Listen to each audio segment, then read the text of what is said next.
Yahweh ay nagahari, kaya't sa takot, mga tao ay nanginginig. Trono sa ibabaw ng kirubin, kaya't daigdig ay nayayanig.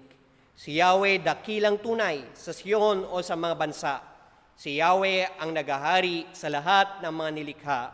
Purihin natin ang banal at dakila niyang ngalan. Si Yahweh ay banal.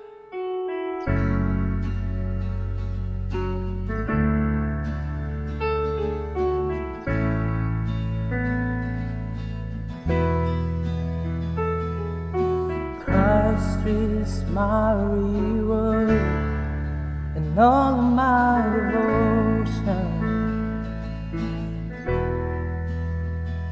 Now there's nothing in this world that could ever satisfy. Through every trial, my soul will sing, no turning back. I've been set free. Christ is enough for me. Christ is enough for me. Everything I need is in you. Everything I need. Christ, my all in all, the joy of my salvation. And this hope will never fade. Heaven is our home. Through every storm, my soul will sing, Jesus is here. To God be the glory. Christ is enough for me. Christ is enough for me. Everything I need is in you. Everything I need.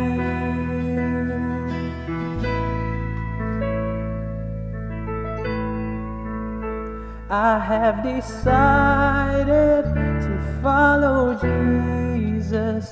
No turning back. No turning back. I have decided to follow Jesus. No turning back. No turning back. The cross before me, the world behind me. No turning back. No turning back.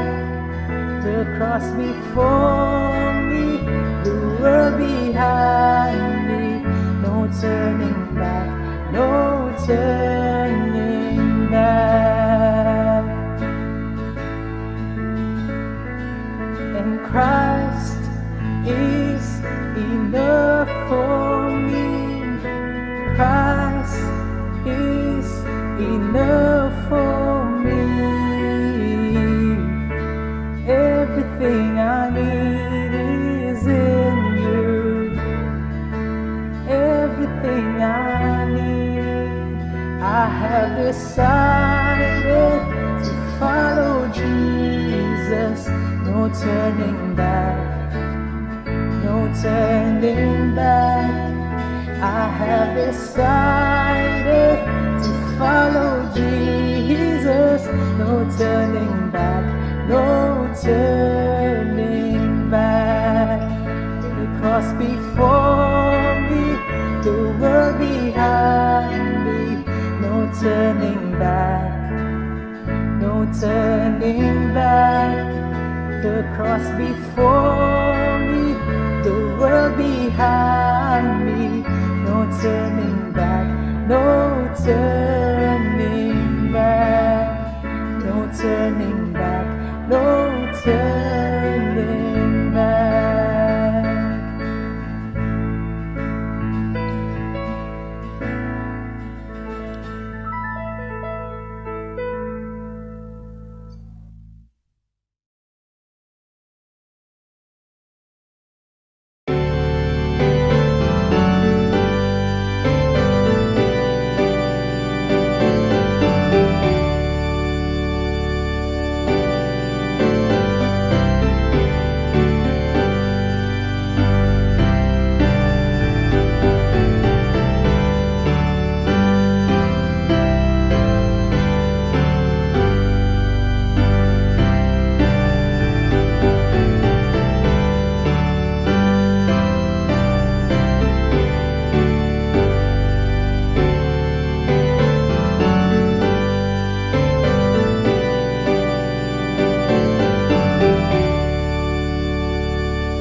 Manalangin.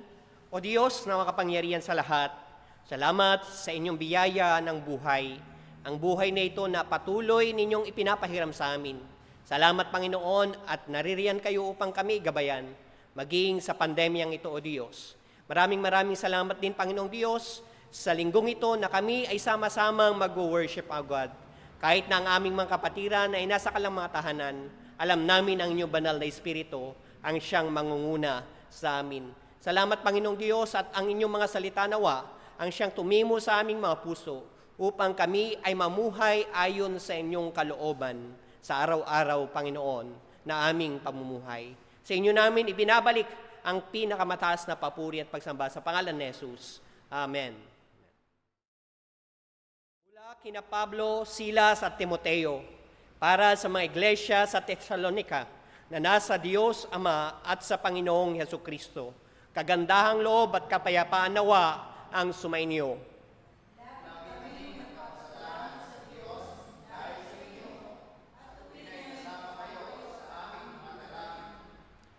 Inaalala namin sa harapan ng ating Diyos at Ama ang inyong gawa dahil sa inyong pananampalataya, ang inyong pagpapagal dahil sa inyong pag-ibig, at ang inyong pagtitiis dahil sa inyong pag-asa at Panginoong Hesukristo.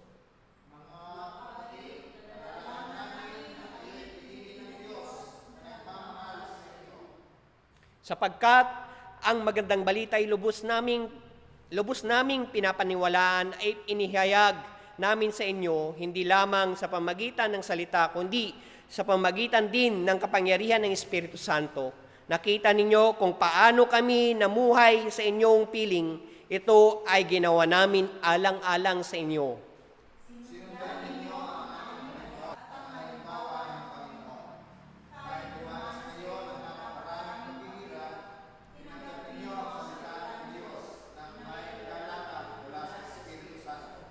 Kaya't naging huwaran kayo ng mga pananampalataya sa Macedonia at Akaya, sapagkat hindi lamang ang salita ng Panginoon ang lumaganap sa Macedonia at Akaya sa pamagitan ninyo, ang inyong pananampalataya sa Diyos ay nabalita rin sa lahat ng dako, kaya't hindi na kailangan magsalita pa kami tungkol dito.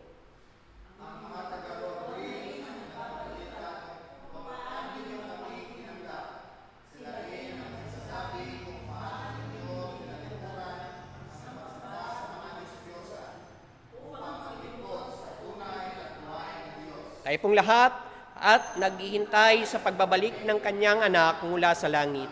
Ito'y si Jesus na muli niyang binuhay, na siya ring nagliligtas sa atin sa darating na puot ng Diyos.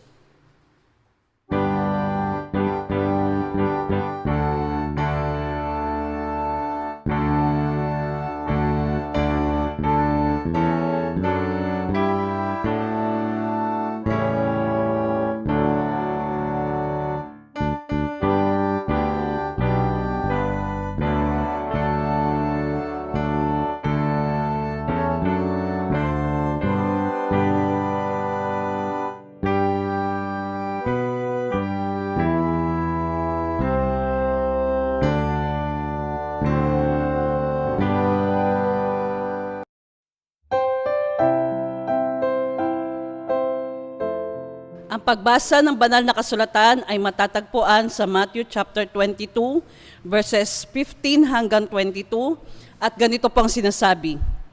Umalis ang mga Pariseo at nag-usap-usap kung paano nila mahuhuli si Jesus sa kanyang pananalita.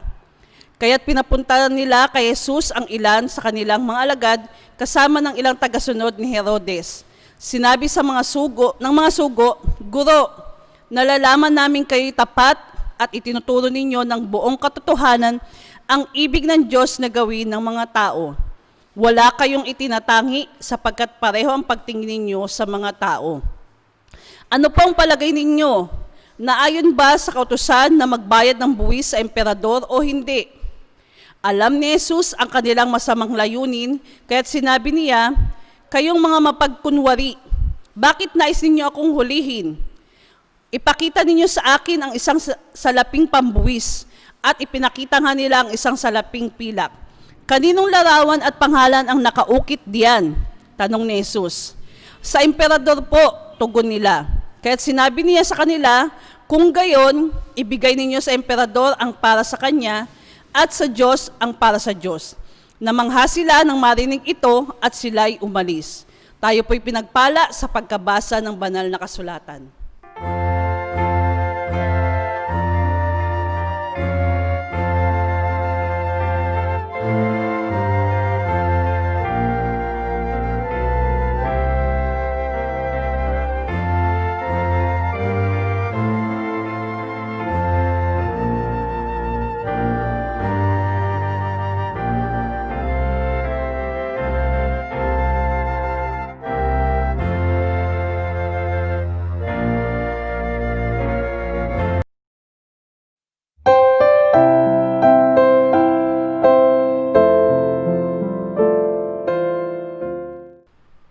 Isang mapagpala at mabiyayang umaga po muli sa ating lahat at welcome po muli sa ating pananambahan dito sa Hope United Methodist Church, ang atin pong online worship service. Nanyayahan ko po kayo sa lahat po ng naaabot ng broadcast na ito sa pamagitan po ng Facebook Live ay magsama-sama at magkaisa po tayo na sumamba at magpuri sa ating Panginoon at sa sandaling ito sa pagbubulay-bulay ng kanyang mga salita. Tayo po ay sandaling manalangin. Dakila at mapagpala naming Diyos, salamat sa umagang ito at sa oras na ito na kami ay patuloy na magsama-sama at magpuri, magbulay-bulay ng inyong mga salita. Samahan niyo po kami na sa pag-unawa ng inyong salita sa mga sandaling ito at amin pong ibinubukas ang amin pong puso at isipan sa inyo upang tanggapin ang biyaya ng inyong mensahe. Sa pangalan ni Jesus. Amen. Sa Ebanghelyo po na ating tinunghayan at binasa sa atin ng atin pong diakonesa ngayong umaga, makikita po natin dito na ang ating Panginoong Hesus ay patuloy na sinusundan ng mga Pariseyo. At sabi nga po dito sa unang talata, verse 15, nais nilang masilo si Jesus sa pamagitan ng kanyang panalita. Kaya pinapunta nila sa kanya ang ilan sa kanilang mga alagad kasama ang ilang tauhan ni Herodes. At sabi nila, Guro, nalalaman namin kayo'y tapat at itinuturo ninyo ng buong katotohanan ang ibig ng Diyos na gawin ng mga tao. No, wala kayong pinangingimian sapagkat pareho ang pagtingin ninyo sa tao.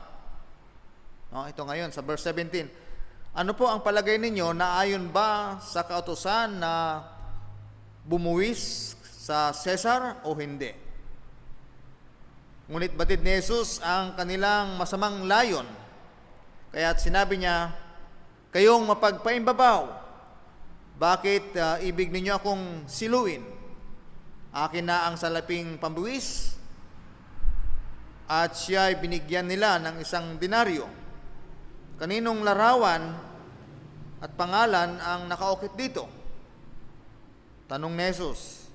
Sa Cesar po. Tugon nila. At sinabi niya sa kanila, kung gayon, ibigay ninyo sa Cesar ang sa Cesar at sa Diyos ang sa Diyos. Ang issue pong binato nila sa ating Panginoon dito ay tungkol doon sa pagbabayad ng buwis.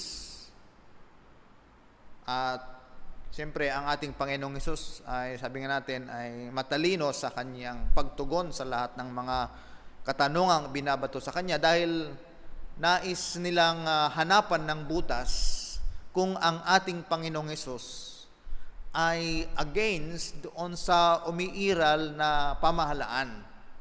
Sabi nga doon kay Cesar, no? Hindi po si D.S. Cesar, no? Yung Cesar means that it speaks to the government, doon sa pamahalaan. Kaya dito, sa tugon ng ating Panginoong Hesus, makikita po natin dito ang ilang mga mahalagang bagay. At dito po ako bibigay ng ilang mga mahalagang tatalakayin po natin sa pagbubulay-bulay na ito. Ang sabi ng Panginoon, ibigay sa Cesar ang sa Cesar at ang sa Diyos ang para sa Diyos. Una, yung ibigay sa Cesar o ibigay sa ibang mga salin po ay ibigay sa emperador ang para sa emperador o sa pamahalaan ang para sa pamahalaan. Nais po nating makita dito na sa pamagitan nito ay maipakita natin ano ang halimbawang nais nating ipakita o pamaraan ng buhay ng mga tagasunod ng ating Panginoon. No? So ang una ay yung pagsunod o pagbibigay kung ano yung dapat sa authority.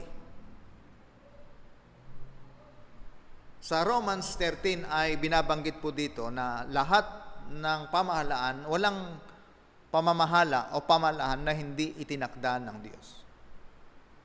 So lahat po ng pamahalaan ng gobyerno, maaaring sabihin natin, lagi nating tinatanong, paano kung masama yung gobyerno, pamahalaan? Yan po yung mga karaniwang na itatanong natin. So malinaw po na lahat ng ito ay ang Diyos ang siyang nagtakda. So malinaw dito sa turo ng ating Panginoon, ibigay sa pamahalaan ang dapat ay para sa pamahalaan. At ito ay sa pamagitan ng pagsunod at pagrespeto sa umiiral na pamahalaan po natin. Bilang mga mananampalataya, at ito po ang isang patuloy na hamon sa atin, bilang mga tagasunod at mananampalataya sa panahon na ito, tayo po ay kinakailangang sumunod sa umiiral na pamahalaan. Sumunod sa itinatakda, no, ang pagbabayad ng buwis, sabi nga yung paksa po dito, na ayon ba na ibigay ang buwis. So mga mananampalataya ay dapat maging halimbawa sa pagsunod sa ating pamahalaan, pagsunod sa batas, kung ano po yung hinihingi, kung ano ang hinihingi ng ating pamahalaan. Ayan, bilang mga mananampalataya ay maging mabuting halimbawa po tayo dito. Tungkol sa buwis na pag-usapan ho namin na nung nagpunta kami kahapon sa pag-aalaala sa buhay ni Reverend Songhani. Alam naman po natin yung nangyari sa kanya na aksidente at hindi po siya nakaligtas doon, nasawi po siya. Nagkaroon po ng isang necrological service doon sa kanyang church doon sa IBS, Yesu Follower Church sa Balite, Silang. Ayan, at marami pong mga dumalo doon, pastors, PAC, at meron din po sa PAC. Now, madaanan po namin doon, lalo na doon sa parte na yon, ang maraming mga nagtitinda ng halaman ngayon. Yan po ang nauuso ngayon, no? Halaman. So, nakakagulat po doon, mayroong isang lugar doon na napakalawak, ano, napunta ko kayo doon sa dulo ng Iba, sa Silang, doon sa dulo doon. Punta ng Pulong Saging, Balite, mayroong malawak doon. Hindi ako nagpo-promote, ano. Pero ang dami ho, maluwag. So, hindi lamang pala dito, sa Bulacan at somewhere, sa ibang mga lugar pa. Ay, ewan ko ba, biglang lumitaw ho na sa ngayon ang mga nalilibangan ba, nagugustuhan ay yung mga halaman. No, at marami tayong nakikita mayroon tayong ilang mga nakikita sa post sa ating social media na kinukumpara yung presyo ng bigas bigas, palay sa halaman. So merong naglagay na nung inilagay sa paso yung palay, ayan, pwede nang bilhin ng 1.5. Kasi makikita po ninyo yung mga ordinaryong mga halaman lamang, bakit ang mamahal na, no? Sabi ko nga, ngayong pandemya, kung talagang apektado ka at medyo kinakapos ka ng resources, hindi mo pag-aaksayahan na bumili ng halaman, mas bibili ka ng makakain kaysa sa halaman, di ho ba?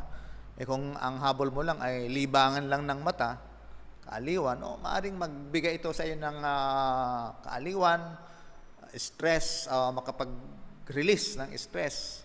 Okay din, makatulong, no? Hindi lang naman mahalaga ay yung ano yung makukuha natin.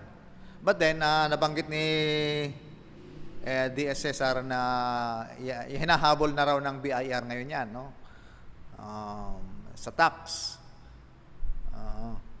Siyempre, yan naman ang talaga ng our government is after for the tax. Mga ganyan. Hindi ko alam kung ganun kalaki ang mga nakukuha nila dyan, no? Nakikita o kita ng mga nagtitinda. Marami ho ngayon dyan. So, that's the issue now. So, kung kailangan mag-tax, di mag-tax. Kaya, napadaan din tayo sa silang nung isang araw. Makikita po ninyo na mayroon tayong fresh na flower sa ating altar. So, merong kung kwento dyan na nung si Faye ay gusto niyang bumili ng bato-bato daw, yung pebbles na magaganda. So, nadaan kami sa isang garden, tindahan doon sa may bypass sila. Bumili siya ng bato. Nakita ko yung flower na ito. No? Sa tingin ko, ang akala ko ay buhay siya. Buhay siya. Kaya sabi ko, Faye, tanong mo nga kung magkano yung isang nakapaso na yan, no? Kuha ka ng isa. Yan. Para mailagay natin sa altar. Akala ko buhay. Pero nung sabihin ko kay Mrs., sabi ko pa sa kanya, flower for you. Yan. Anong kaunti, no? Buhay yan. Sabi ko, pinagmamalaki ko pa na buhay. Ano ka, hindi yan buhay? Talagang lang, tinusok-tusok lang pala sa isang foam. Mayroon. Akala ko talaga buhay kasi parang lupa, no? Di bale, baka pwedeng mabuhay naman yan. So, dami yung ganyan. Nakaka-peke kasi, parang buhay talaga. Kaya, maganda naman kasi. So, ayan po. Sabi nga na yung mga tindahan na yan, sabi ko nga sa kila Mrs. at kay Faye na baka gusto nyong puntahan yung lugar, ang lawak ho. Dahil nga Sabado kahapon, talagang ang daming dumadaan doon. May nagta-traffic pa, gaguide yung mga may sasakyan. Gusto ko kung puntahan nyo, no? Dadaling ko lang kayo doon. Kung bibili kayo, sa inyo na yung pambili. So, ano lang po yun, kamting natin. Ngayon, yun nga, inahabol, na bayad. Nung nakaraan naman, yung mga online store, pero sabi naman, huwag muna, kasi nagsusurvive ngayong mga kababayan natin, tapos habulin agad ng tax, gano'n na lang naman yung kaunti na kinikita nila dyan. So, siyempre, ang pamahalaan natin ay kailangan na rin ng budget ngayon, kaya makikita nyo, nagluluwag na rin ang quarantine restriction sa GCQ, nagwa 100% na rin sa mga establishment, siyempre, para makabangon ang ating ekonomiya. Ibigay ang nararapat sa ating pamahalaan. Irespeto natin ang ating pamahalaan, sumunod tayo sa mga itinatakda sa batas, sa lahat. At sa paanong paraan, of course, yun nga, you should abide at panalangin natin katulad ng ating ginagawa sa ating mga devotion. Panalangin natin ang ating pamahalaan at mahirap yung talagang pag merong hindi nagustuhan, kokontra ka, so walang mangyayari. Kailangan magkaisa ang sambayan ng Pilipino. Hindi yung pag mayroong hindi na nagustuhan, laban agad, kontra agad. Hindi naman ho tayo against sa mga, sabihin natin ho, mga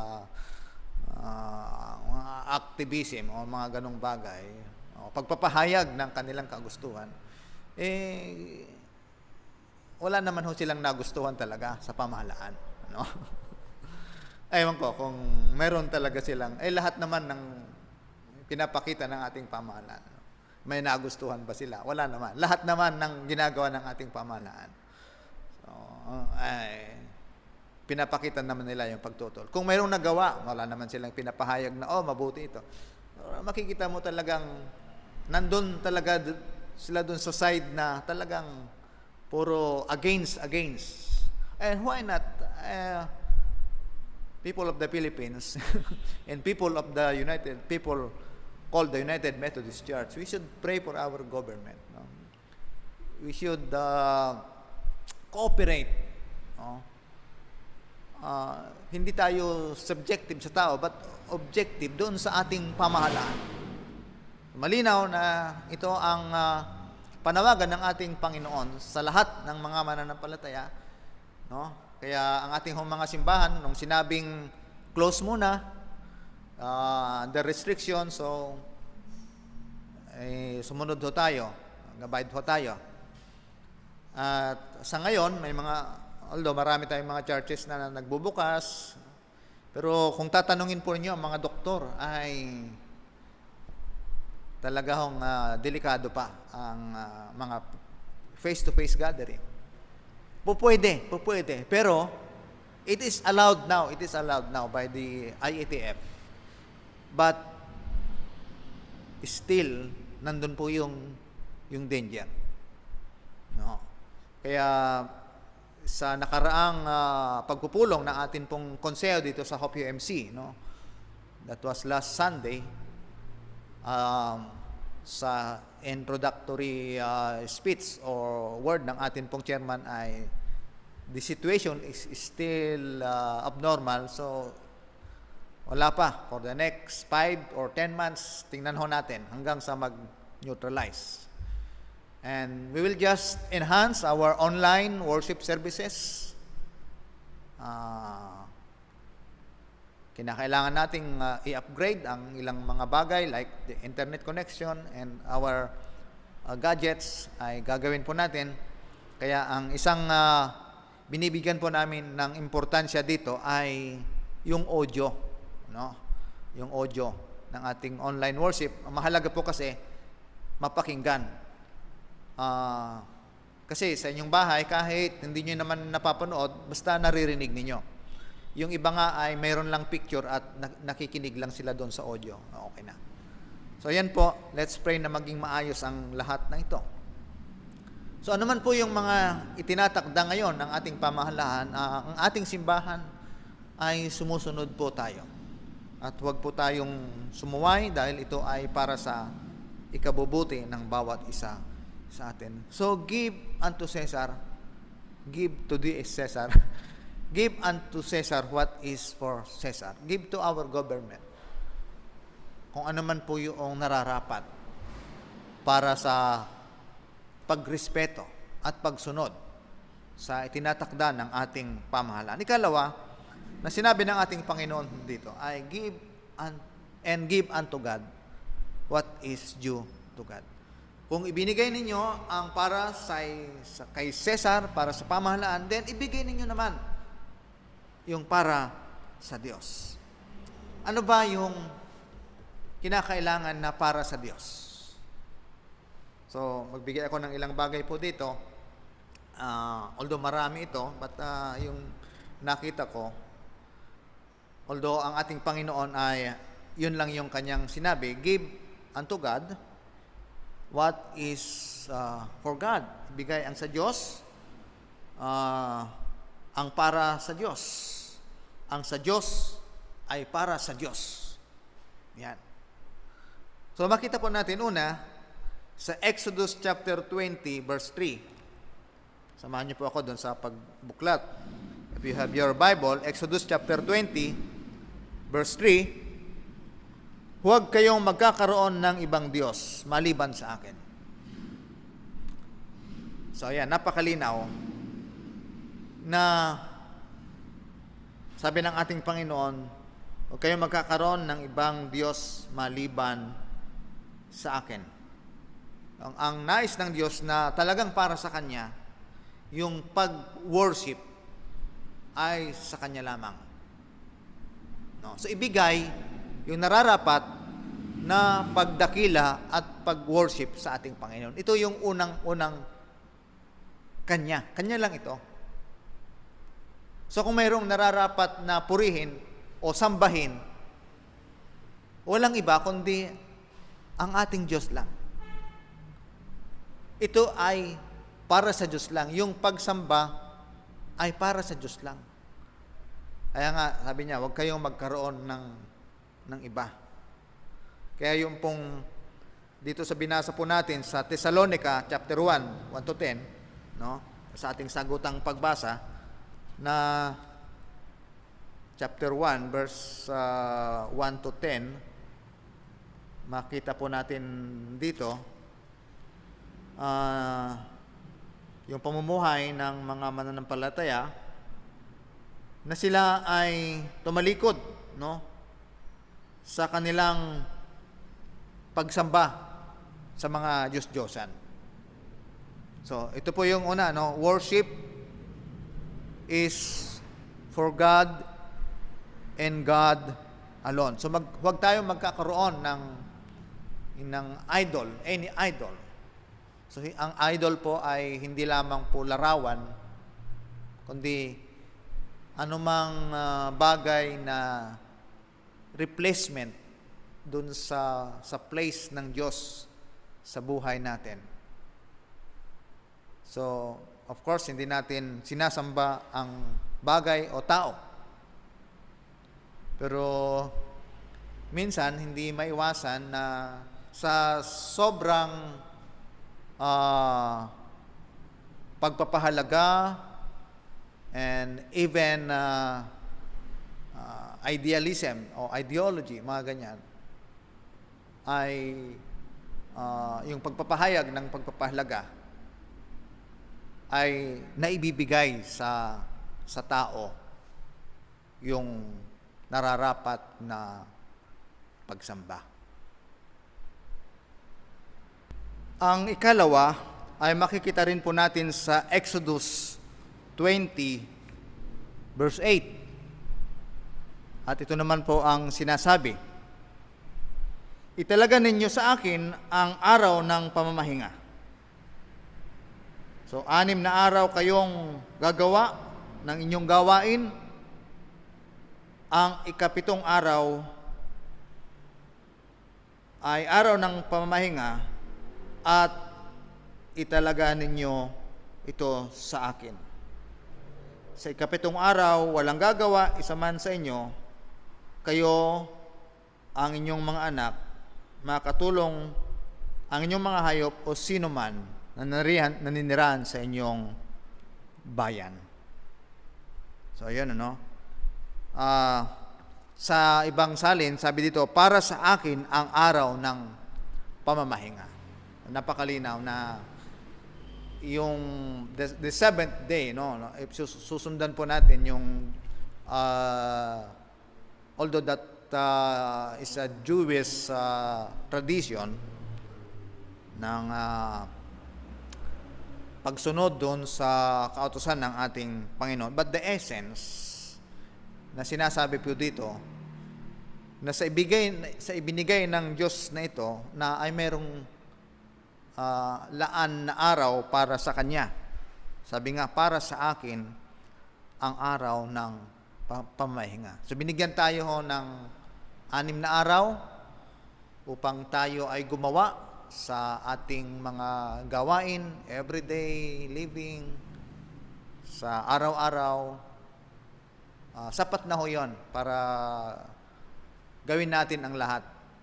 Paglilingkod para sa ating sarili, para sa iba, para sa ating kabuhayan. At alam ng Diyos na kailangan ho natin ng kaunting pahinga sa ating lupang katawan. We need rest. Para, naalala nyo yung mayroon tayong mensahe about rest, na mayroong ma-restore tayo, maibalik yung lakas natin. And this rest is also good for us. Para sa ating, sa ating lupang katawan, kailangan din po natin. Hindi naman to tayo, pati nga yung machine, kailangan magpahinga din. So ito, no? Isang bagay na nire-remind sa atin, una yung pagsamba, pinanggit natin kanina, worship, kalawa, yung talagang ilaan ho natin, maglaan ho tayo para sa Diyos talaga. So, in our calendar, we set aside this day, Sunday, no? Para lang to make it holy for the Lord, para lang sa Kanya. So, gawin natin ang lahat ng ito para sa mga bagay na paglilingkod. Gawain ng ating church. Ano yung pwede nating gawin. Sa ngayon, in our case today, hindi naman tayo makapunta pa sa ating mga simbahan.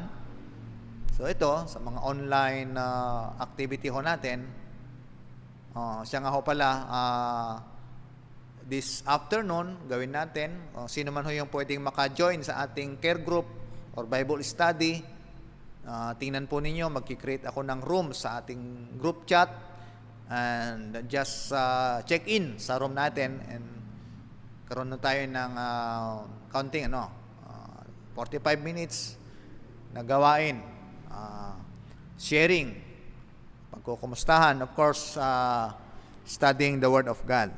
Ayan, ilaan ho natin. So, para sa ating Panginoon, mahalaga po ito. Ito ay pinapaalala sa atin ng ating Panginoon. And so, that's the second, worship.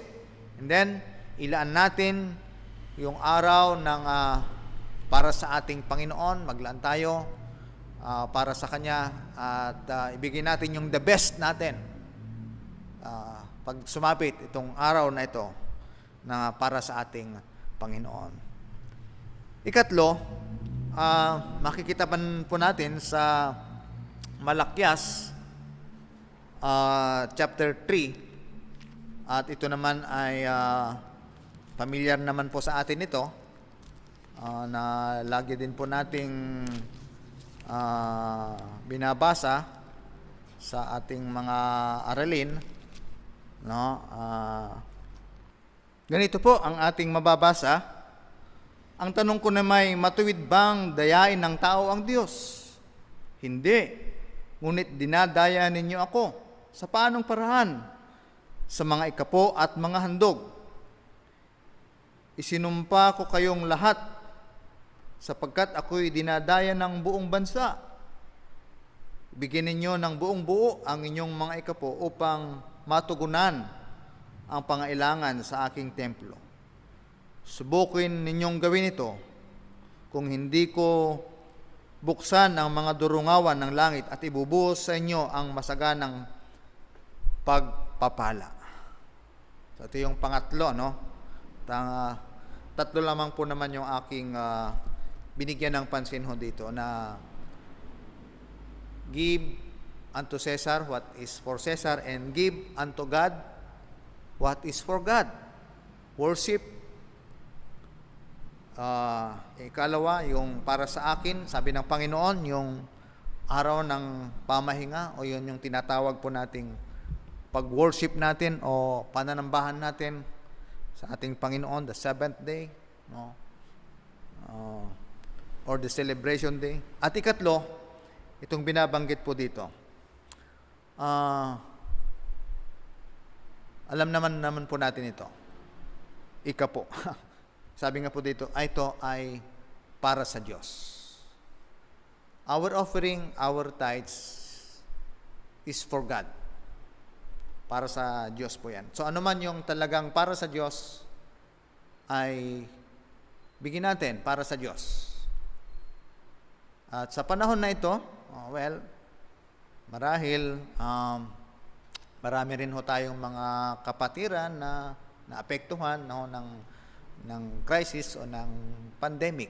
Well, of course, naiintindihan naman po natin, na naunawaan natin kung sila man ay mga naapektuhan at walang mga trabaho. Dalangin natin na magkaroon. Pero yun pong mga hindi, siyempre, at patuloy kung ano man po yung mga biyaya na binibigay ng Diyos, tayo'y magtapat, no, na talagang dalhin natin, no, sa templo, dalhin natin sa ating Panginoon.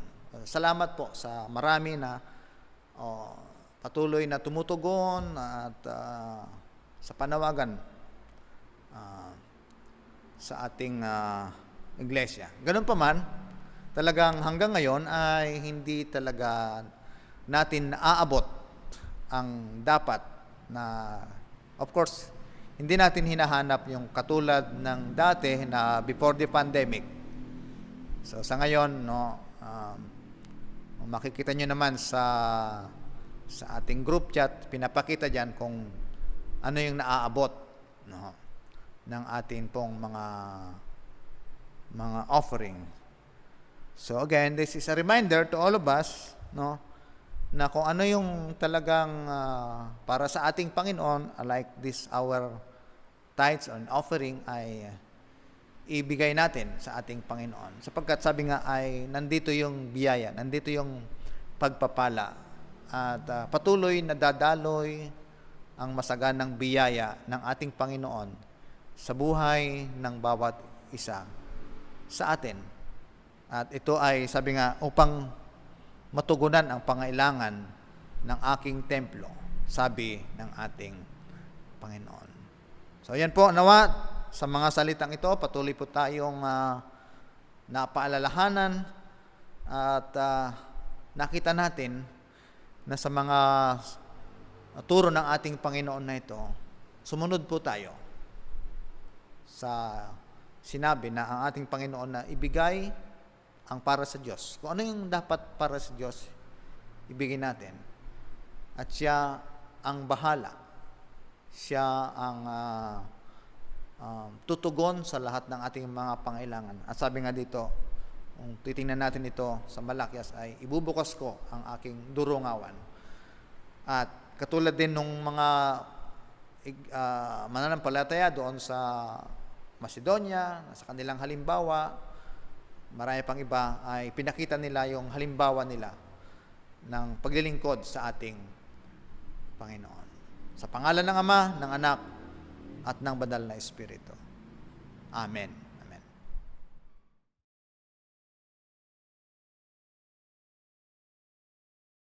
At ngayon po, ating sama-samang dalhin ang ating mga handog at kaloob para sa ating Panginoon. Tayo ay manalangin. Panginoon, salamat sa pagkakataon lagi na kami ay makapaghandog sa inyo. Pagpalain niyo po ang lahat ng mga handog ng inyong mga anak na kanilang inihanda.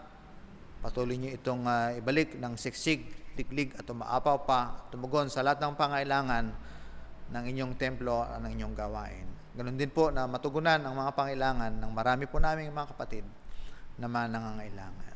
Sa pangalan ni Jesus, Amen.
At ngayon po tayo dumako sa ating pangwakas na panalangin. Patuloy po tayo magtiwala, ilagak ang ating mga sarili sa paanan ng ating Panginoon. Lord, salamat po muli sa pagkakataon na ito na kami ay makapanambahan, hindi man o sa aming pisikal na pagsasama-sama, kundi dito sa aming online worship. Panginoon, salamat sa inyong salita na patuloy na nagpaalala sa amin ng mga bagay na dapat po naming sa alang-alang. Panginoon, ano po yung dapat po naming ilaan, ibigay para sa inyo. Salamat, Panginoon, na nawa ito ay patuloy na maging gabay namin sa araw-araw. Lord, sa lahat ng inyong mga anak na dumudulog at lumalapit ngayon sa anumang ng kanilang mga pangailangan, mga pasasalamat, mga kahilingan, lalo sa mga kagalingan, may karamdaman, Lord, we ask that you will continue to grant, Lord, ang kahilingan nila, tugunin sa kanilang mga dalangin, sa mga nangangailangan ho ng kagalingan. Lord, pagkaloob niyo po ang kagalingan, ang pangailangang pinansyal material, kayo po ang siyang patuloy na kumatagpo sa lahat, Panginoon. At salamat po na sa araw-araw patuloy po naming nararanasan ang inyong pag-iingat. Dalangin namin na sa loob po muli ng isang linggong darating sa araw-araw, maranasan namin ang inyong pag-iingat sa bawat sa amin. Lord, dalangin namin na sila po na mga patuloy na nadadapuan ng coronavirus, patuloy niyo po silang pagalingin, palakasin, Panginoon, at makarecover, at kami naman ay laging ligtas sa araw-araw, Panginoon. Tulungan niyo po ang bawat sa amin, ang aming bansa, sa paglutas sa anumang mga crisis na aming kinakaharap, Panginoon. At maging matagumpay kami, Panginoon. Samahan niyo po kami bilang mga mananampalataya na makibahagi, makiisa sa anumang mga sinusulong, Panginoon, para sa kabutihan ng bawat isa ng aming pong pamahalaan. Kami ay maging mabuting halimbawa, Panginoon, sa pagsunod, at ganun din po sa aming pananagutan para sa inyo. Salamat po. Pagpalain niyo po ang bawat isa, ang bawat sambahayan, Panginoon, sila na nakibahagi, maging o Diyos sila na hindi abot, Panginoon, sa online worship na ito. Samahan niyo rin po sila, Panginoon, sa pananatili ng kalagayan po namin. Lord, matugunan ang mga pangailangang espiritual ng bawat sa amin. Palakasin niyo at mapatatag ang aming pananampalataya sa araw-araw. Salamat po muli, pinagkakatiwala po namin ang lahat sa araw-araw mo muli. Tiwala kami na kami inyong iingatan, pagpapalain sa araw-araw. Salamat po, ito ang aming mga dalangin sa pangalan ng aming Panginoong Hesus. At ngayon, tanggapin natin ang patuloy na pagpapala ng ating Diyos ang mga makapangyarihan sa lahat, ang kanyang pagligtas at pagpapatawad sa pamamagitan ng ating Panginoong Jesucristo, at ang tanglaw, gabay, pakikipisan ng Banal na Espiritu ang siyang tanggapin ng bawat sa atin, ngayon at magpakailanman. Amen. Amen.